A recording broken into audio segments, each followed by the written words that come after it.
Welcome to the AskALLi Member Q&A podcast, and it is October 2018, and we are here to answer your most burning self-publishing questions. I'm your host, Michael Ronn, and I'm joined with Dan Blank from WeGrow Media. How are you, Dan? Very good. Good morning. Good morning. So it's another great morning. We're here to answer questions. It's about 6 o'clock where I am in the morning, 7 o'clock where you are. You have a big clock tower next to your office that dings 3 minutes late. So it means it's time to get started. So what's up with you, Dan? What's new in your world? You know, it's funny. So I just started up. I run a quarterly mastermind group, and it started up. So for me, it's great because it's kind of like back to school. We kind of come in with a new group of writers. It's small group collaboration, and it feels like you remember when you were like in elementary or school or something, getting to know new people. You're focusing on like a 3-month goal, like a semester goal, and it's fun. I think that this time of year is really exciting for new starts. And I think that applies to maybe Nano, and even applies to what we were talking about earlier, which is we had a lot of questions this week, and people really, I think, wake up and get excited about their goals this time of year. So I just love experiencing that. Yeah, there's something about October. I don't know what it is. I actually have a friend that the way she runs her business is October is basically the start of her fiscal year, which I always thought that was kind of interesting. There's really no rhyme or reason to it, but she just believes that October is the perfect time to kind of re-engage and restart. I wonder if, like many businesses, the last quarter is her biggest quarter, and it's that way of her starting off the year right, because it's like a big financial quarter. That actually makes a lot of sense. So, well, cool. So I am working on my new book. So I have a new nonfiction book coming out. It was originally for NaNoWriMo, but I've widened the focus because then I realized, well, then I can only market it once a year if it's for NaNoWriMo. So it's marketed for beginners, and it's how to write your first novel, basically. So I get that question literally almost every week just in my own YouTube channel. And so I was like, well, I'll write a book for that. So that way I have something I can send people to. And a lot of people have been asking me to write a book on it. So I will probably launch that next month. So probably by the time I was going to make a joke that knowing you, it'll be out next month. But of course, that's not a joke with you.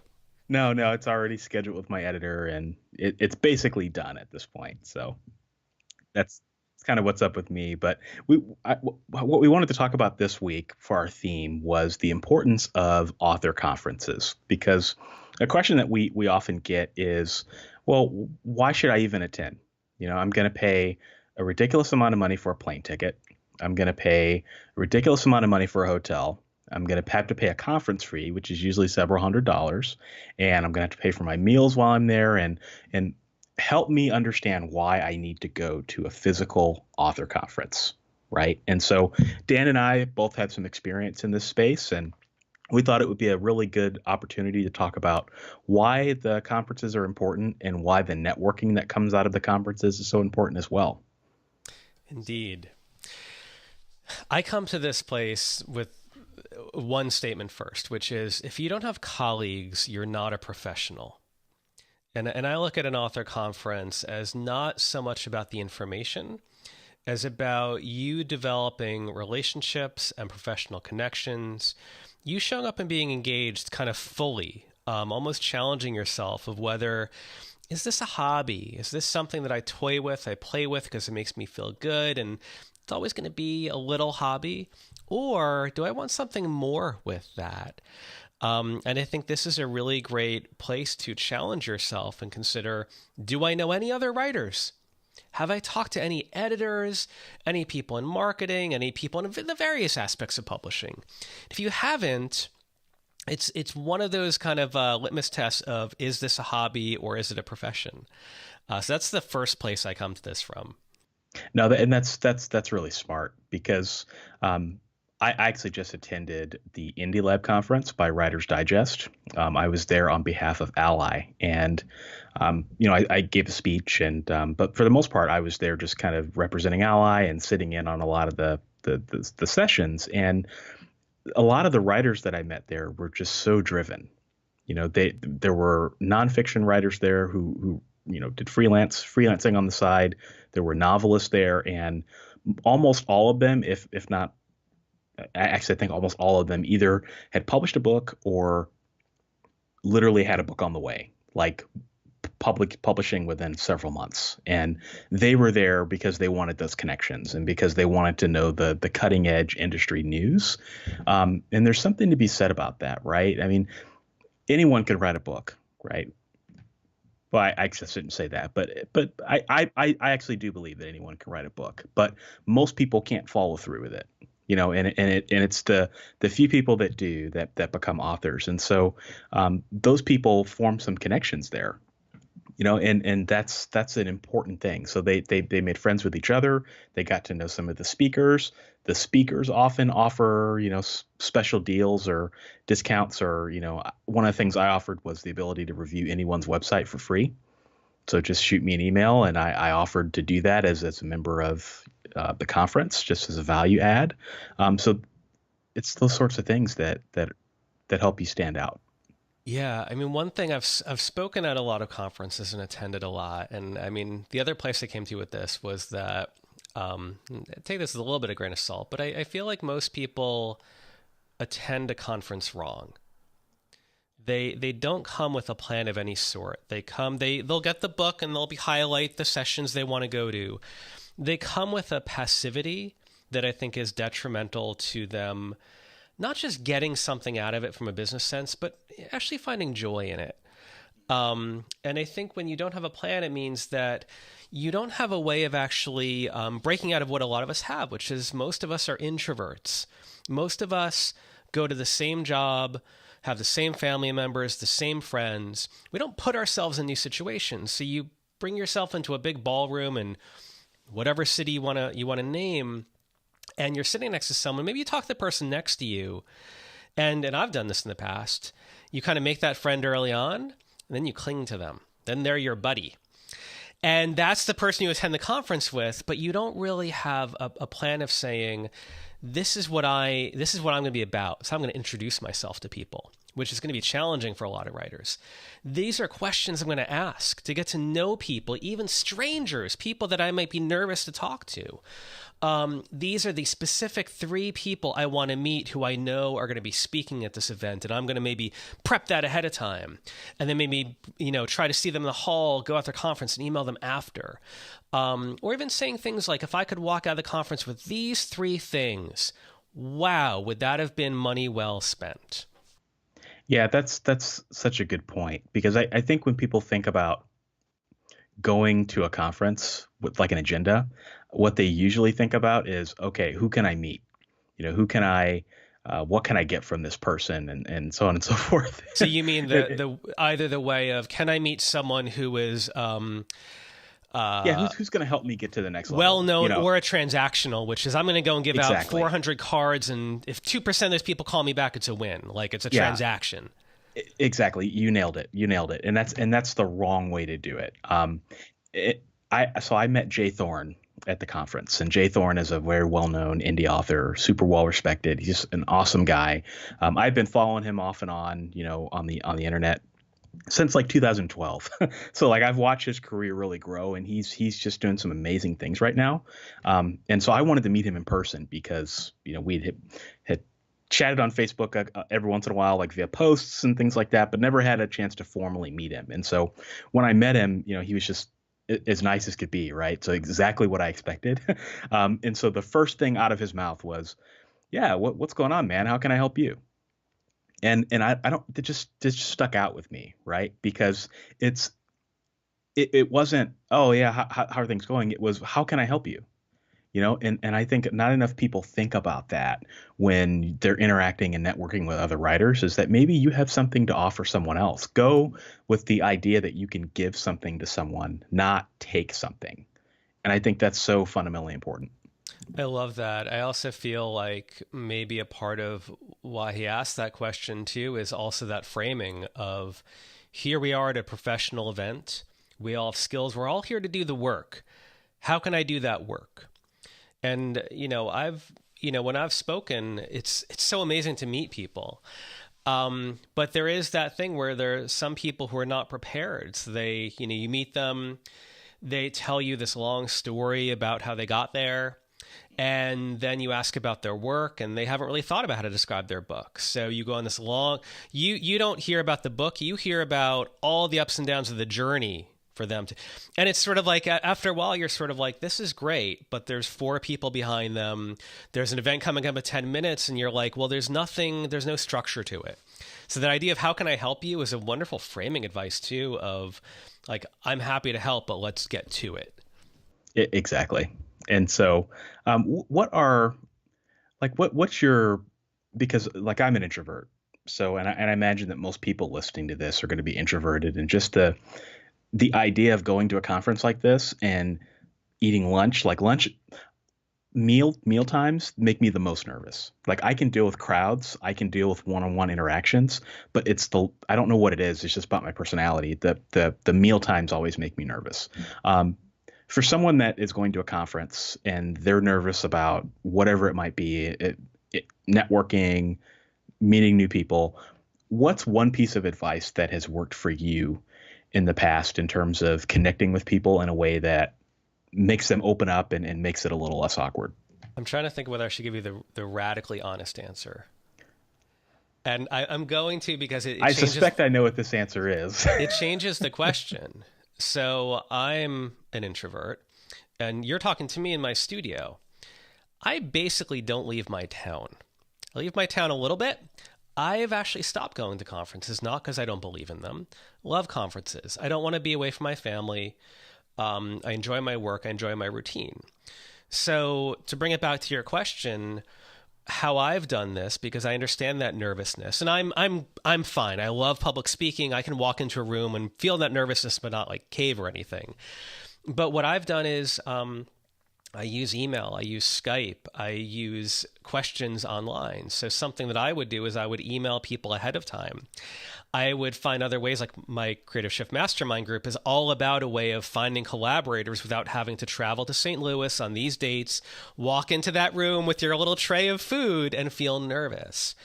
But to go back to your specific question as well, because I don't want to overlook that. A lot of times I think that, I'll go with a question in my mind. So it's the idea of anyone I sit down to, I can ask them, like, what are you most excited about here? Or, it's like, has anything blown you away yet? Or, something where I can ask this question of anyone and it's immediately about them. And it's also kind of framing it too about the event or about something specific that they're really passionate about. Because if you just say, oh, where are you from? It's like, then you're stuck in a conversation about some random city.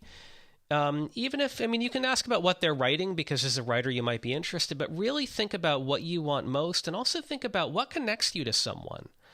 I think that one aspect here is that a lot of people go to these events and they think about, I want to meet Michael, I want to meet Jay Thorne, I want to meet Joanna Penn. And what they do is they ignore the writers around them. And I think that you have to look at them as people who are going to be potentially colleagues for the rest of your writing career. So you want to get to know them, you want to establish a rapport, and you want to follow up with them. Yeah, that's kind of what I was getting at. What I thought you were going to say was, I just forced myself to do it. Like I just throw myself out there and get to know people, even if it feels, weird at first, because ultimately it gets better. But yeah, that's not where I thought you were going. No, it's duly noted on not attending author conferences. I think it can eat up a lot of your time, right?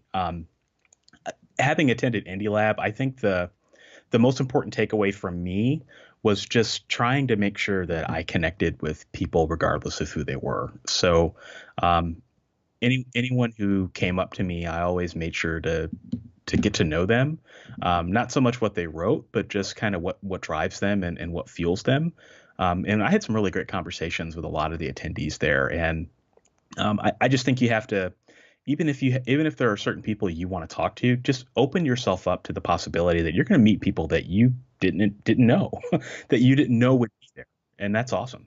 It's such a great point. I started by saying I'll have a plan, but I think your point too is such a great counterbalance to that, which is some of my greatest professional relationships I've had or memories of conferences are from that unexpected thing, the meeting someone in the hallway, striking up a conversation, and now I'm still connected with them, or I remember them. I don't remember who the keynote speaker was, but I remember that conversation in that weird hallway of the Hilton. Yeah, and yeah, one of the conversations I remember the most was I was eating lunch with with an author named Phil, and I'd seen him around the conference, and we said hello and those sorts of things. But so I started chatting with him and started asking him kind of what he wrote and what his story was, and he actually has lived in Africa for the last, I don't know, 20, 30 years, and has traveled to all 7 continents, and basically runs a nonprofit with his wife to stop human trafficking. And he was telling me about how dangerous that is when you live in other countries and you're trying to help protect other people and trying to provide those resources. And so his book was about that and trying to raise awareness for human trafficking. And I thought that was fascinating, just getting to know someone and where they're coming from. All right. So any last parting tips you would offer other than author conferences are important, and it is important to go network? Do your research. I would hate for someone to go to a conference assuming I'm going to go and I'm going to get this level thing, and it's a different conference. So you talking about, the conference you just went to as well, it sounds like they had vetted people in a certain way where a certain kind of author went there. So if you want, you've got to really vet this and maybe talk to people who've gone to that specific event in years past. Because I would hate for you to go to an event expecting one thing, but you didn't do your homework enough. You made some assumptions and it was the wrong event for you, because then you sour on conferences altogether, and that's not good for anyone. Yeah. And I would also say, make sure you follow up on the contacts that you make at events. So one of the things that I do that works well for me is when I meet someone, I always, at the end of the night, every night I'm there, I take their business card and I write on their business card what we talked about, so that way I can remember everything that we discussed. And then for those people that I felt that I really connected with more than just a superficial level, I always, the day after the conference, email them and just thank them for their time, that it was nice to meet them. I follow up on the things that we talked about, if it was sending them a link to a book or a resource, and just keep the door open. And yeah, you'd be amazed. I mean, you'd be amazed how many podcast interviews you can book, from at the end of an author event, or just people that want to chat with you, for 30 minutes, or people you can chat with on Skype for 30 minutes. And you just don't do it with any expectation of return. You just do it to connect with people. All right, so let's move into our questions. We have a lot of questions this month, so we're going to have some fun. All right, so the first one is from Liv. Are book teasers a good marketing tool, and does ALLi have a list of vetted providers? So book teasers, I think what she's referring to in the sense of this word is something that basically teases your book in like a visual way. So like something that has like a blurb, that has your blurb that you can easily share to people, that makes it easy for them to interact with your book, and then obviously have a buy link at the end. At least that's what I think she's referring to. And we do have some partner members that provide those types of services. I always hesitate to list names because I never know when people are going to listen to this. But the one that I think you would definitely want to check out in our partner member directory would be Publish. I know that they have a service, and it's a really cool, slick looking app that allows you to really embed your book and share it and make it really attractive to people when you're marketing it. So that's the one I would definitely check out.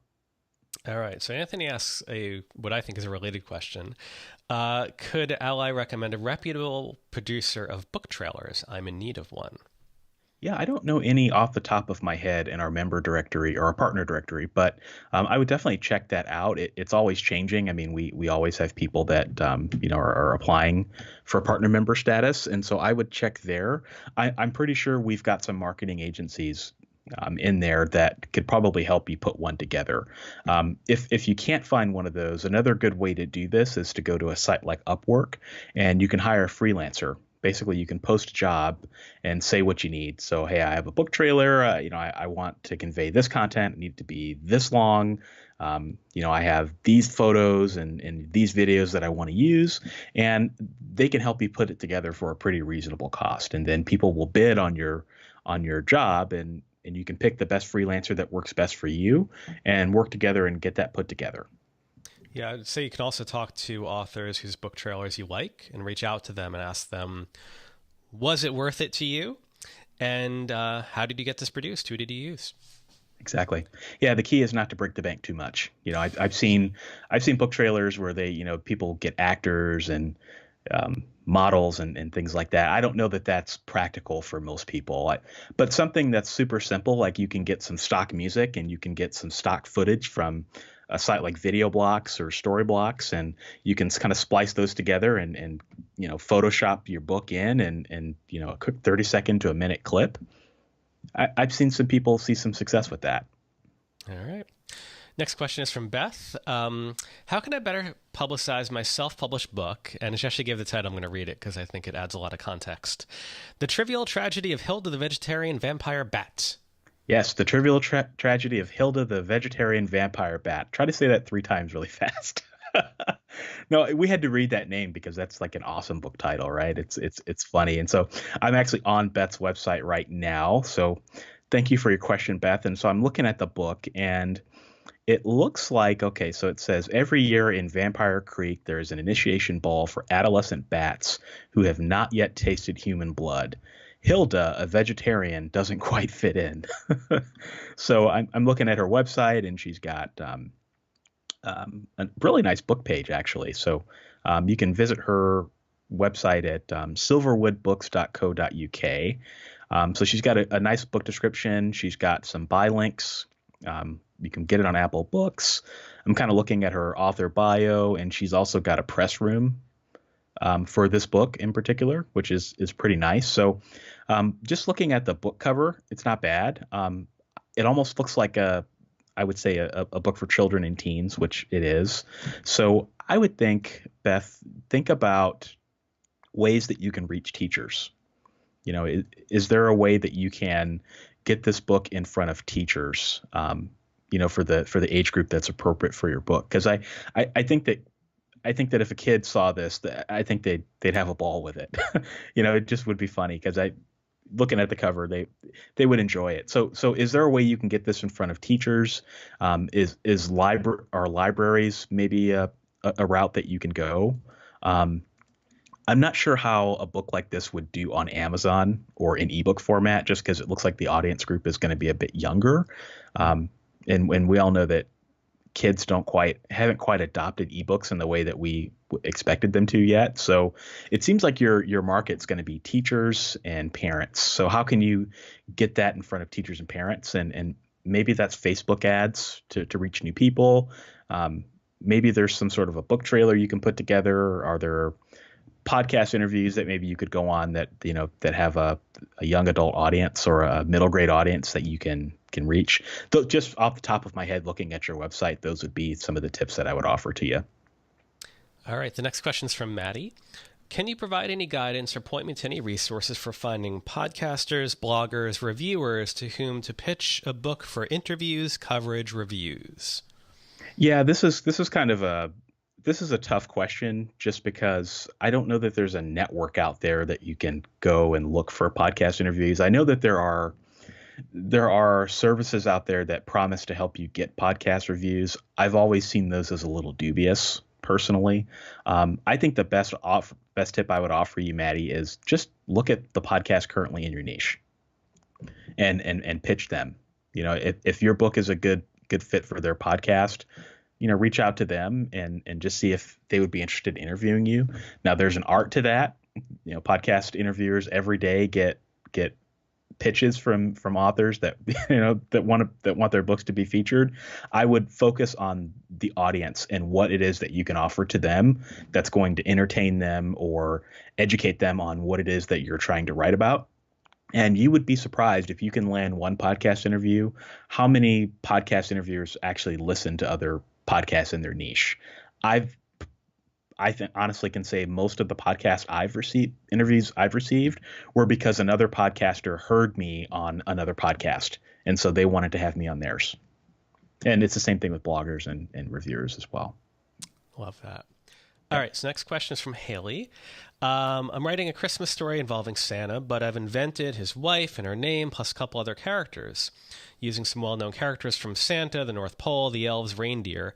Is this okay, or do I need permission? And if so, how would I go about getting permission? I'll kind of end it there. It kind of keeps going. She didn't know if they're in public domain or not. Yeah, I'm not 100% sure, and Dan and I aren't lawyers, but I think, and nothing we say is legal advice. Always have to get that out there.